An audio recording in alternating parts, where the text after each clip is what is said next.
तो पिछले वीडियो में हमने बात की थी कि एसिड बेस बैलेंस क्या होता है, और फिर उसमें भी हम कैसे कब एल्कोलिसिस होगा, कब एसिडोसिस होगा, कब रेस्पिरेटरी होगा, कब मेटाबॉलिक होगा। तो अब हम आगे देखेंगे बफर सिस्टम। तो अब देखते हैं बफर सिस्टम क्या है। तो बफर सिस्टम जो है उसकी डेफिनेशन देखेंगे। बफर सिस्टम ऐसा केमिकल कंपाउंड होता है जो कि पीएच को स्टेबल करता है और जो हमारा सडन एसिड और बेस का चेंज होता है उसको भी रोकता है। अब देखते हैं इसके फंक्शन क्या होते हैं। तो इसके फंक्शन में सबसे पहले आ जाता है कि ये पीएच को मेंटेन करेगा। ब्लड का जो पीएच होता है 7.35 से 7.45 उसको मेंटेन करेगा। फिर जितना भी एक्स्ट्रा एसिड या बेस है उसको न्यूट्रल कर देता है। फिर एंजाइम एक्टिविटी को प्रोटेक्ट करता है। फिर बॉडी के जो भी फ्लूइड है उनका होम्योस्टेसिस करने में हेल्प करता है। अब देखते हैं कि हमारे बॉडी में बफर सिस्टम कितने होते हैं। तो हमारे बॉडी का जो मेजर बफर सिस्टम होता है वो 4 होता है, और उसमें से पहला जो है वो बाइकार्बोनेट बफर सिस्टम है। अब जो बाइकार्बोनेट बफर सिस्टम है वो सबसे ज़्यादा इम्पॉर्टेंट है। इसकी लोकेशन कहाँ होती है? तो इसकी लोकेशन होती है ब्लड प्लाज्मा में, वो भी कहाँ? एक्स्ट्रा सेलुलर फ्लूइड कंपोनेंट में होती है। अब क्या होता है, इसमें जो कार्बोनिक एसिड होता है वो वीक एसिड होता है, और बाइकार्बोनेट जो है वो कॉन्जुगेट बेस होता है। अब देखते हैं ये काम कैसे करता है। तो जब बॉडी में एसिड इंक्रीज होता है, H+ आयन जो है वो इंक्रीज होगा, तो बाइकार्बोनेट आयन जो है उसे न्यूट्रल करने के लिए कार्बोनिक एसिड को बना देता है। और फिर उसके आगे जब हमारी बॉडी में बेस बढ़ता है यानी OH आयन बढ़ता है, तो वो जो कार्बोनिक एसिड है उसको न्यूट्रलाइज करने के लिए ये बाइकार्बोनेट और वाटर को बना देता है। ऐसे क्या होता है कि एसिड बेस मैनेज हो जाता है।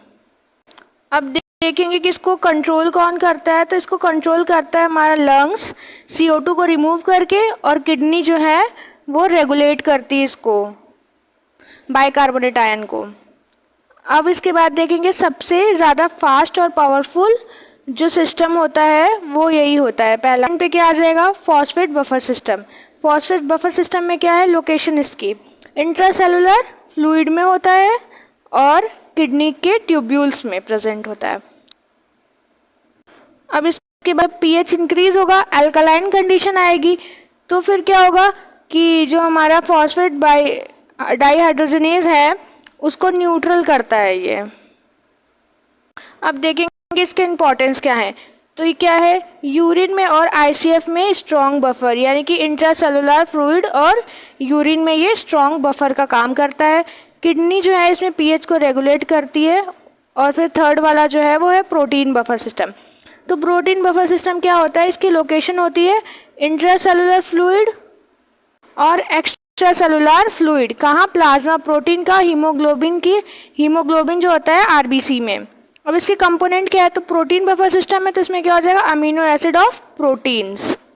अब इसमें जो कार्बोक्सिल ग्रुप है वो एक एसिड डोनेट है, मतलब कि वो एसिड है और H+ को डोनेट करता है, और जो अमाइनो ग्रुप है वो बेस है और वो H+ को एक्सेप्ट करता है। अब ये वर्क कैसे करता है? जो प्रोटीन मॉलिक्यूल्स होते हैं वो एम्फोटेरिक नेचर के होते हैं, तो उसमें क्या हो कि वो एसिड बैलेंस बोथ की तरह एक्ट करते हैं। अब इसमें इंपॉर्टेंस क्या है? जो प्लाज्मा प्रोटीन एल्बुमिन होता है और हीमोग्लोबिन दोनों बहुत इंपॉर्टेंट बफर की तरह यहाँ काम करते हैं। अब फोर्थ वाला है हमारा हीमोग्लोबिन बफर सिस्टम। ये कहाँ लोकेटेड होता है? ये RBCs में लोकेटेड होता है। अब देखेंगे कि ये काम कैसे करता है।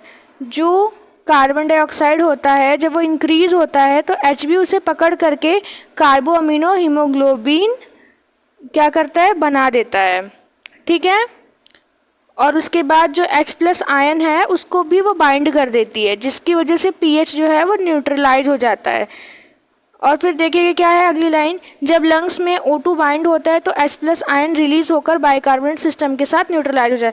यानी कि जब हमारा लंग्स है उसमें O2 बाइंड होगा तो उसका जो H+ आयन होता है वहाँ से रिलीज होता है और फिर वो बाइकार्बोनेट सिस्टम में जाता है और वहाँ पे जाकर के न्यूट्रलाइज हो जाता है। अब देखेंगे कि इसमें इम्पॉर्टेंट क्या होता है। तो इम्पॉर्टेंट बात ये है कि जो ऑक्सीजन और कार्बन डाइऑक्साइड होता है जब ये एक्सचेंज होते हैं तो उस समय हमारा ब्लड जो है वो रेगुलेट करता है pH को। तो थैंक यू। नेक्स्ट वीडियो में हम कौन सा टॉपिक बनाएं प्लीज़ उसे कमेंट करिए, मेरे चैनल को लाइक से सब्सक्राइब करिए।